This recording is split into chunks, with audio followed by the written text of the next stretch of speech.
It's the Locked On Podcast Network, your team every day.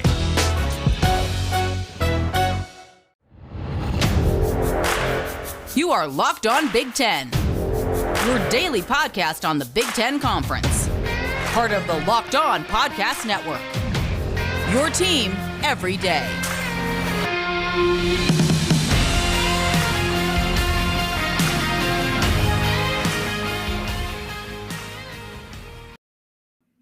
To Evanston, Illinois we go. Our first stop in the Big Ten West Division on the spring football tour is the reigning Big Ten West champions, the Northwestern Wildcats. Hello, everybody, and welcome to the Locked On Big Ten Podcast, a part of the Locked On Podcast Network. I'm your host, Ben Stevens. It is Thursday, April 15th, and today's episode is brought to you by RockAuto.com. Amazing selection, reliably low prices, all the parts your car will ever need. Rock Auto. The Rock Auto jingle to get us rolling in the Big Ten West on the spring football tour. Visit rockauto.com and tell them Locked On sent you. Ella Brockway is my guest today. She is a sports reporter from the Daily Northwestern. And as we start off every Thursday where there is a guest that has never heard me sing before, our first question before we dive into spring ball for the Cats is, Ella, how would you rank my singing voice? I think that's a 10 out of 10. I wasn't sure what to expect in the ad read, but I'm always here for a singing ad read. So I enjoyed that. Good. I'm glad. You are a music aficionado, at least from what I gleaned from your Twitter account, a big Taylor Swift fan. Would you say I'm up there with T Swift? I think in 10 years, we'll be talking about you doing your version of the ad read. So I think, again, 10 out of 10, Taylor would approve. And I look forward to what's in your singing career to come. Ella, thank you very much. I hope Taylor Swift is a fan of Northwestern. I hope she enjoys spring football. I'm sure she is tuning in to the Locked On Big Ten podcast as we have the virtual bus up and running. Our first stop in the Big Ten West across the spring football tour. We did all 7 programs in the Big Ten East. Now our first one in the Big Ten West. And we start, of course, with the reigning Big Ten West champions from 2020, the Northwestern Wildcats. It was a great year in 2020 for the Cats, a very successful season bouncing back from 2019 for Pat Fitzgerald and company. But Ella, as you know, so many changes in the offseason across the coaching staff. You could look at the athletic director leaving Northwestern as well, becoming the new ACC commissioner. So many changes in terms of returning production on the roster itself. So what have you made so far from what you have heard about Northwestern during spring practice? Yeah, I mean, you kind of summed it up. It's been a spring season of change, and pretty much since the season ended. You know, even last season was a little bit of a deviation from what we typically expected from Northwestern, which was, you know, this place that and this program that has very little change, very little, you know, staff turnover, very little personnel turnover. You know, I've been here for 4 years now, and 3 of those first 4 years, you know, same quarterback, kind of same offensive coordinator, same system. And then we finally saw some change last year, you know, bringing in a grad transfer quarterback, bringing in a new offensive coordinator. And, you know, you kind of look at where we are now, or where Northwestern is now, you know, bringing in another transfer at quarterback, bringing in a new defensive coordinator, and then kind of setting that all against the stage of, you know, this very big departure that happened in the wider Northwestern athletic department with Jim Phillips leaving, as you mentioned, to become the ACC commissioner. So, you know, it's interesting that I think Northwestern kind of finds itself in a position that it was similar to last spring, obviously before the pandemic kind of changed everything. But, you know, this program that is very accustomed to, you know, having a lot of continuation and priding itself on that continuation and that lack of turnover, bringing in a bunch of new faces and kind of adjusting to those new faces. And we saw how, you know, even with all the challenges of the pandemic, Northwestern was able to adjust to having a new quarterback in the mix, adjust to having a new primary coordinator in the mix. And, you know, now that things are kind of back to normal or closer to normal than they were at this time last spring, I think it's going to be really interesting to see kind of after this spring what a more normal spring has been able to do with so much turnover happening or so much change happening inside the program, inside the athletic department. And despite all the turnover, one continuity and one staple for Northwestern is Pat Fitzgerald. He was extended through 2030. Both Ella and I will be at a very different stage at 2030. Maybe I'm just a singing artist and a performing artist after the 10 years that we've put in the groundwork with the rockauto.com jingle. But Ella, with all the returning production now gone for Northwestern, with so many changes this offseason, how important is this spring practice for Northwestern with all that has changed in the offseason? Yeah, well, I mean, just to go back to what you were mentioning, that was a huge part. That was probably one of the biggest storylines of this offseason, was getting Pat Fitzgerald to say, you know, as long as I've been around Northwestern, I've kind of seen these cycles of, will Pat Fitzgerald seriously consider these NFL jobs? And, we heard that same thing after the Holiday Bowl, and then he obviously back in 2018, and he obviously ended up staying there. But these rumors that were showing up on Adam Schefter's Twitter about Pat Fitzgerald with interest from NFL jobs felt a little more real this time around. And, I think just having him, as part of this program has always been such a huge point for Northwestern. And I think this spring is really no different. Having Pat Fitzgerald as this staple, even amid all this change in the athletic department, even after graduating, so much production that, has kind of powered Northwestern through the last 2 or 3 seasons. I think he's such a staple focal presence inside this program that, getting him to sign an extension through 2030 was a huge pickup. And, there are obviously some new faces inside Northwestern's program this season, but having him back is the biggest, I think, symbol of this spring. And Fitz's right-hand man, the defensive coordinator for a very long time in Evanston, Mike Hankwitz, has retired. He is now gone. The new defensive coordinator, Jim O'Neill, who brings a ton of experience, worked at Northwestern as a grad assistant, comes from the NFL ranks where he has a ton of defensive coaching experience. But how different do you think the scheme looks this year for Northwestern's defense that last year was fantastic, the 4th best scoring defense in all the country? Yeah, I think it's kind of interesting on 2 fronts. So obviously you mentioned bringing in Jim O'Neill, kind of a name that I don't think a lot of people were expecting when we were talking about this Northwestern defensive coordinator search after Mike Hankwitz retired. Jim O'Neill has not really been in the college sphere since I think 2008 when he was last at Eastern Michigan, and brings so much NFL experience to the game. Obviously he did get a start at Northwestern. He was a grad assistant alongside Pat Fitzgerald in those very early Northwestern days. But, he brings a really interesting background and experience to the table. So that's obviously one interesting component. And then the second component is just graduating losing so many people who were such a staple part of that Northwestern defense last time. Everyone from your secondary and J.R. Pace and Gregson to, graduating Patty Fisher and losing Blake Gallagher, kind of those two huge presences in that front seven. So I think, right. It's the defense is probably that area where you're seeing so much change. And I don't know how much, there are still personnel that are coming back, especially up front. But so I don't know how specific we'll see of a scheme change. I know last year when we were kind of in this position, wondering what Mike Bajakian would bring to this Northwestern program, there was a little more to work off of. We could look at what he was doing at Boston College. We could look at what he was doing at Tennessee. And obviously, Jim O'Neill's experience in the NFL doesn't exactly give us those same kind of templates to look at and break down and say, oh, can we make predictions about what he'll do with this scheme, what he'll do with that scheme. But I think just based on the personnel that Northwestern is bringing back and the trajectory that this program, having been under someone as Mike's as much of a presence and a staple as Mike, I wouldn't expect too many deviations or changes. But that's definitely something I'm looking forward to following as this, as we get closer to the fall. I don't know what Northwestern football looks like without Patty Fisher. I'm really scared. It's just a scary time. I miss Patty. I miss him doing everything with Pat Fitzgerald. You lose Blake Gallagher, but you get Blake's younger brother. You still have Chris Bergen, though, along that linebacking core, and that will be huge. And a guy by the name of Mac Uline, am I pronouncing that correctly, out of Lake Forest? One of the highest rated recruits on the defensive side for Northwestern? Yep, he was a huge recruit that Northwestern landed. This recruiting class he's one of the top names of this recruiting class, and I believe he's one of the group who early enrolled here at Northwestern. So it's only good that he's getting in that system early. And, you said it right there. I haven't seen a Northwestern without Patty Fisher and without Patty Fisher leading that linebacking core in the entire time that I've been here. And again, I think that's what's part of what's going to make this 2021 season so interesting is, we've seen some of these, especially on the defensive end, these staple presences for so long that it's going to be really interesting to see how Northwestern kind of builds up after you have a guy who's so much the face of a unit, of a side of the ball, of a team as a whole. I think that's going to be really interesting to see. So those questions on the defensive side of the ball for Northwestern. Now we flip over to the offense and the quarterback position. Also going the grad transfer route once again for 2021, and Ryan Holinsky, the grad transfer from South Carolina. Do you think he will be the starter by the time we get to that opener against Michigan State in September?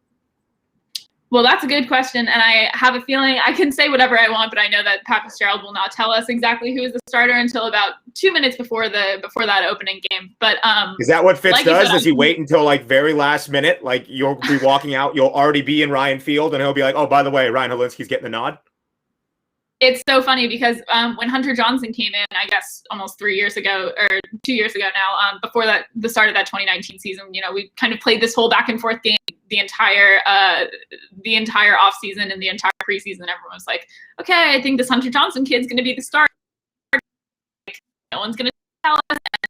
And, Northwestern party line of there's going to be a quarterback competition no matter what. And I think that's the case this year, honestly. But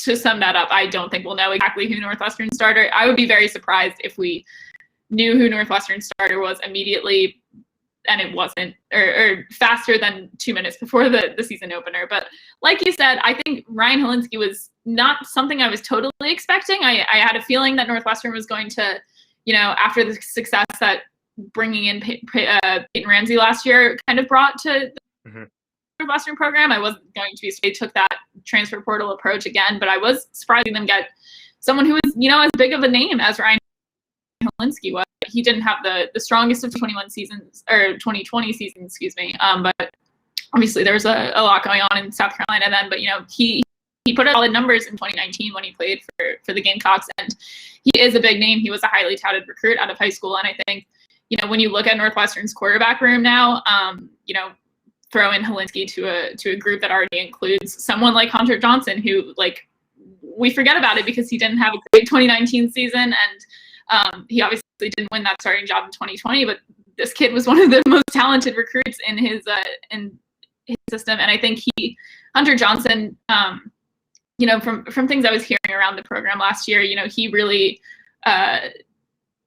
was finding a different, or was feeling more comfortable in Mike Bajakian's offensive system than maybe we'd seen under Mick McCall in that 2019 season. And, I think there's still a competition to be had, if I'm honest. There always is with Northwestern. And I don't think this is a program where you can walk in and assume that anyone's going to get a starting role. And, we've seen that with, on a defensive unit that's one of the top units in the country and has a bunch of walk-ons starting. So I think you can never assume with this program, and even if it's as high profile of a name as Ryan Helinski, but I'm definitely interested to see what he does in a Northwestern uniform.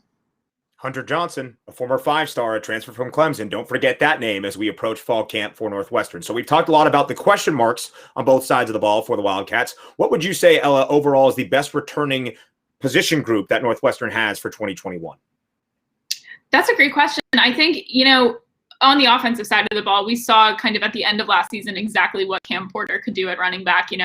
Starting in that Illinois game, he really broke out onto the scene in that game, and Northwestern had a ton of question marks at running back all throughout last season. And those two, so we saw everything that we could from Cam Porter in the Big Ten championship game against Ohio State. He did and then we saw it in the bowl game. And I think the message coming out of the end of that 2021 season was that 2020 season, excuse me, was kind of, Cam Porter is the running back of the future, or Northwestern's running back of the future at least. And, there were two other transfer portal departures in that position group with Drake Anderson and Isaiah Bowser leaving this past offseason. And I think, we saw exactly what Cam Porter can offer, and that was only as a true freshman for pretty much three max 4 games last season. So I think Northwestern is really happy with what it brings in the running back position. And, I think that's one of the most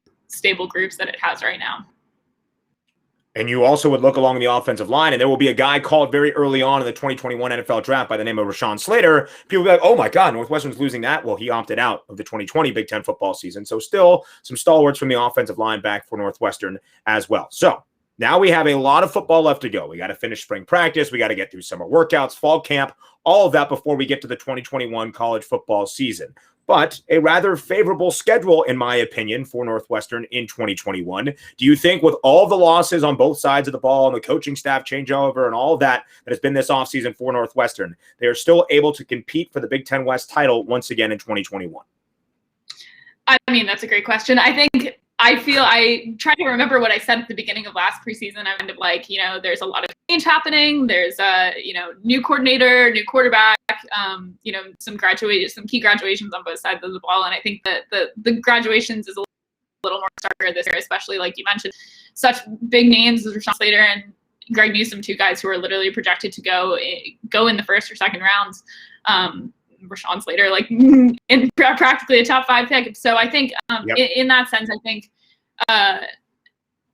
I feel bad, or I would feel silly doubting what Northwestern can do even after an offseason of change. And I think when you add someone, I would be much more concerned if there weren't, an addition like Brian Helinski coming into the mix. If there wasn't a guy like Peter Skoronsky, a freshman All-American, returning on that offensive line.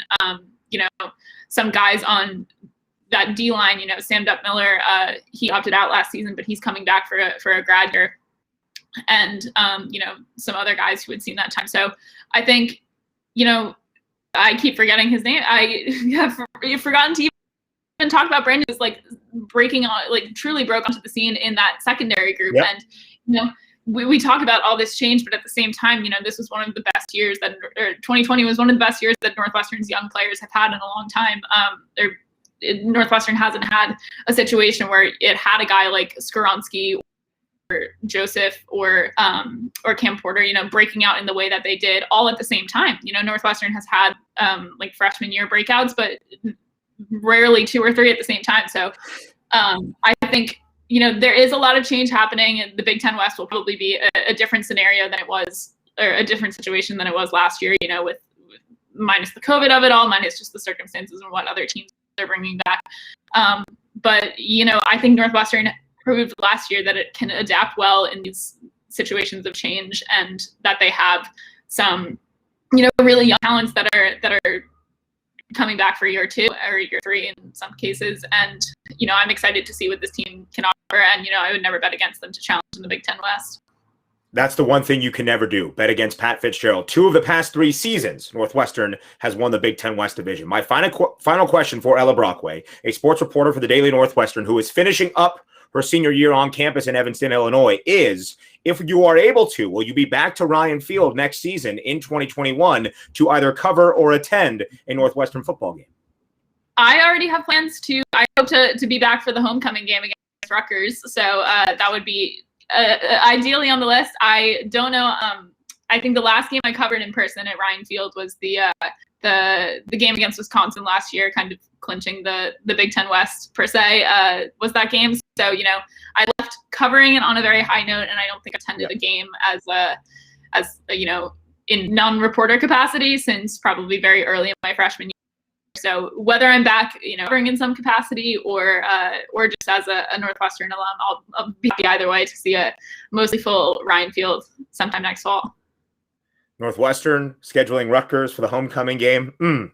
That just feels very apropos. But hey, you were there when they clinched the Big Ten West over Wisconsin in possibly the most Big Ten football of all Big Ten football games you will ever see. That is what we do in the Big Ten Conference. And Ella Brockway bringing you all the knowledge and expertise for Northwestern this spring as they look to get back to the top of the Big Ten West in 2021. Ella, thank you very much for your time as always. Best of luck with the final couple of weeks you have in Evanston, Illinois. Is the Burger King still there? Is it still up and running? No, that was one of the most tragic losses that we've had. That news broke while I was home, so it must have been this past winter break. All of a sudden, I got a tip from someone, and they were like, "I think the Burger King in Evanston just closed." And I took off my sports reporter hat, put on my city reporter hat, and said, "I'm on the case." And sadly, it did close. But many a great memory were made at Northwestern at that Burger King in Evanston. A memory for me as well. When I was touring Northwestern's campus as a senior in high school way back in the day, before I went to Syracuse, that was one of the fun facts I received. I think it was the highest grossing Burger King in the country. Yeah. Am I correct? Wow. That's the winner. It's been hard to confirm, but many a Daily Northwestern reporter have tried, but it's definitely one of the highest grossing, we'd argue. We'll go with that. All the facts and information you can expect on the spring football tour as we make our virtual stops along all 14 campuses in the Big Ten. Ella, thank you very much for your time. Appreciate it as always. For sure. It's great to be here. Thanks so much for having me.